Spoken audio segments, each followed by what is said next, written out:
এই মন্দিরটি তৈরি হয় 1952 সালে পুঁথিগতভাবে। দিনই পুজো হয়, সকালবেলায় 8টা থেকে পুজো হয়, ঠিক আছে, 10টা সাড়ে 10টা পর্যন্ত পুজো হয় প্রতিদিন।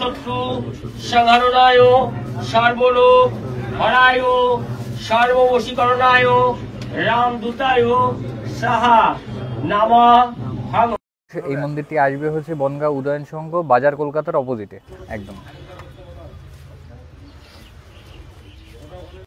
হনুমাতে রুদ্রাবতারণায় সর্বশত্রু সংহরণায় সর্বলোক হরায় সর্ববশীকরণায় রামদূতায় সাহা। নমস্কার, আমি মৃন্ময় রুদ্র উদয়ন সংঘ ক্লাবের তরফ থেকে বলছি। আমাদের উদয়ন সংঘ ক্লাবের পার্শ্ববর্তী ইয়েতে একটা হনুমান মন্দির আছে। তো সেই হনুমান মন্দিরে আমরা প্রতি বছরই পুজো করি এবং প্রতিদিনই পুজো হয়, ঠিক আছে। আজকে হনুমান জয়ন্তী উপলক্ষে আজকে পুজো অনুষ্ঠানের আয়োজন করেছি।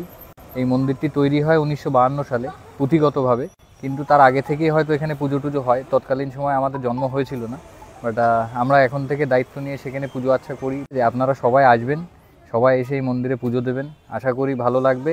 এবং আমরা চেষ্টা করব যে ভবিষ্যতে এই মন্দিরটা আরও বড় তৈরি করার জন্য, বড় করে তোলার জন্য। আপনাদের একান্ত অনুরোধ থাকলো যে আপনারা প্রত্যেকে আসবেন, এসে এই মন্দিরে পুজো দেবেন। এই মন্দিরটি আসবে হচ্ছে বনগাঁ উদয়ন সংঘ বাজার, কলকাতার অপোজিটে একদম।